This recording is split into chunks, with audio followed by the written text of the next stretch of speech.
আমার board president Tamim Iqbal ভাই আমার খোঁজ খবর নিয়েছেন। এখন মাঝে মধ্যে হোয়াটসঅ্যাপে টেক্সট দেওয়া হয়, রিপ্লাই দেয়, এই তো খোঁজ খবর নাই কেমন আছি। চারটা উইকেট পড়ে যায়, ওখান থেকে মাহমুদুল্লাহ রিয়াদ, সাকিবুল হাসান দুজন সেঞ্চুরি করে বাংলাদেশ দলকে জয় এনে দেয়। আগে ক্রিকেট খেলতাম, সেকেন্ড ডিভিশন লিগ খেলি ইন্দিরা চক্রের হয়ে। অসুস্থ জন্ডিসের কারণে খেলা অফ করতে হয়। ম্যাচ শেষে ধরেন একটা খেলোয়াড় বেতন পাচ্ছে, আমাদের তো আসলে ওরকম না, তো স্পন্সরে যেটুকু পাওয়া হয় ওখান থেকে খরচ দিয়ে নিজে চলাই। সুপ্রিয় সুধী, আসসালামু আলাইকুম। আমি আগে ক্রিকেট খেলতাম, সেকেন্ড ডিভিশন লিগ খেলি ইন্দিরা চক্রের হয়ে। শারীরিক অসুস্থ জন্ডিসের কারণে খেলা অফ করতে হয়। তারপরে ভাবছি যে বাংলাদেশ ক্রিকেট, ফুটবল এবং বাংলাদেশ ফ্ল্যাগের সাথে কিভাবে থাকবো। তখন আমাদের দেশে ওয়ার্ল্ড কাপ হয় 2011। বাংলাদেশের ম্যাচগুলো বাংলাদেশে হয়, ইন্ডিয়াতে হয়। তো বাংলাদেশে ওয়েস্ট ইন্ডিজ আর বাংলাদেশের মধ্যকার ম্যাচে আমি সর্বপ্রথম টাইগার সেজে বাংলাদেশের পতাকা বিশ্বের দরবারে তুলে ধরি। ওখান থেকে আমার টাইগার মাস্কট পরার হাতে খড়ি হয়। হ্যাঁ, অস্ট্রেলিয়া ওয়ার্ল্ড কাপে 2015 সালে আমার ভিসা হয় এবং বাংলাদেশের প্রত্যেকটা ম্যাচে অস্ট্রেলিয়া, নিউজিল্যান্ডে বাংলাদেশের পতাকা তুলে ধরি। আমার অনেক অনেক অনেক ভালো লাগছে। মধুর স্মৃতি আসলেই অনেকগুলোই স্মৃতি আছে। বলবো যে ইংল্যান্ডে হয়েছিল 2017 চ্যাম্পিয়ন্স ট্রফি। সে ম্যাচে সে টুর্নামেন্টে বাংলাদেশ সেমিফাইনাল খেলছে। নিউজিল্যান্ড ভার্সেস বাংলাদেশ ম্যাচে, ওইটা অঘোষিত কোয়ার্টার ফাইনাল বলা চলে। চারটা উইকেট পড়ে যায়, ওখান থেকে মাহমুদুল্লাহ রিয়াদ, সাকিবুল হাসান দুজন সেঞ্চুরি করে বাংলাদেশ দলকে জয় এনে দেয়। বিরাট এক তৃপ্তি ছিল ওই। মানে সাকিবের সাথে আপনার বিশেষ মুহূর্ত যদি একটু হ্যাঁ, বিশেষ মুহূর্ত ভালো, দেখা হইলে হাই হইলে হয়, মাঝে মধ্যে কথা হয়। বিশেষ স্মৃতি এই তো, এই মাঝে মধ্যে কথা হয়, ফ্যামিলির কথা জিজ্ঞেস করে কেমন আছে, কী খবর। এখন মাঝে মধ্যে হোয়াটসঅ্যাপে টেক্সট দেওয়া হয়, রিপ্লাই দেয়, এই তো খোঁজ খবর নাই কেমন আছি। আমিও খোঁজ খবর না, আসলেই দেশে আসা নিয়ে আমার চেয়ে উনি ভালো জানেন এবং ভালো বোঝেন। বাইক অ্যাক্সিডেন্ট করি 2022 সালে।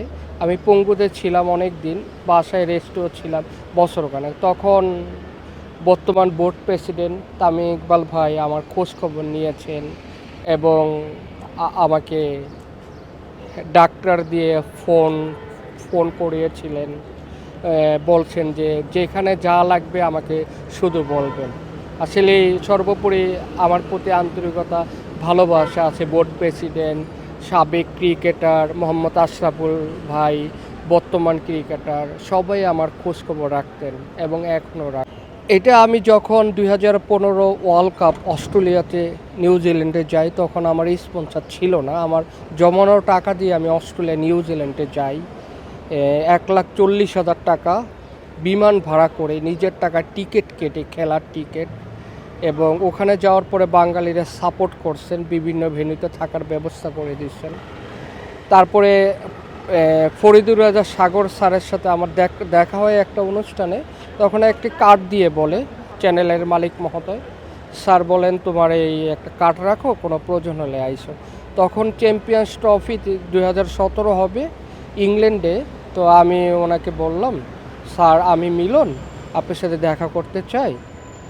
তখন বলল ঠিক আছে তুমি আইসো। তারপরে আমি একটা প্রপোজাল দিলাম। প্রপোজাল দেওয়ার পর উনি বলল ঠিক আছে, তুমি চ্যানেলের লোগো ইউজ করে বাংলাদেশের পতাকা বিশ্বের দরবার তুলে ধরো, আমি তোমার পাশে আছি। এবং ওই থেকে এ পর্যন্ত আছে, আশা করি ভবিষ্যতে থাকবে। আসলে এই ফ্যামিলির চালানো বিষয়ে থাকে। আগে আমার একটা ব্যবসা ছিল জেন্টস পার্লার, ওই মার্কেটটা ভেঙে ফেলে ওইটা 22 থেকে 24 তলা বিল্ডিং হবে। হ্যাঁ, তো এই তো আসি মোটামুটি, আল্লাহ রাখছে। ভাল লাগে আসলে, সো টাফ। মানে ম্যাচ শেষে ধরেন একটা খেলোয়াড় বেতন পাচ্ছে, মাস শেষে একটা বেতন পাচ্ছে বোর্ড থেকে, ম্যাচ ফি পাচ্ছে, স্পন্সর পাচ্ছে।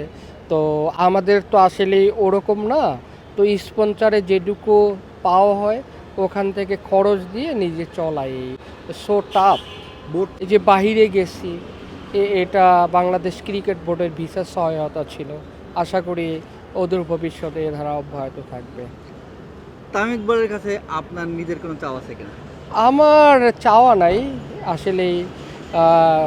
আমি চাই যে বোর্ড প্রেসিডেন্ট সাহেব যাতে সাবেক ক্রিকেটার যারা আছে, ক্যাপ্টেন বলেন, তারপরে যারা জাতীয় দলের সদস্য সাবেক, তাদের যাতে একটা ভাতার মাস শেষে একটা ভাতার ব্যবস্থা করা হয়, এটাই তার কাছে চাওয়া। আমার কোনো চাওয়া নাই।